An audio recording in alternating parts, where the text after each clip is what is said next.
Hello and welcome to How to Login. In this video, I'm going to teach you how you can update Google Chat. So let's go ahead and start the video without wasting any more time. First of all, what you need to do is go to the Play Store, go to the search bar, and then search for Google Chat. If an update is available, instead of open, there will be a update option. Just go ahead and tap on update and the Google Chat will be updated.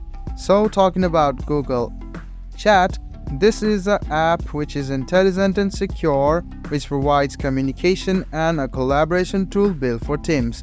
From ad hoc messaging to top-based workstream collaboration, Chat makes it easy to get work done where the conversation is happening.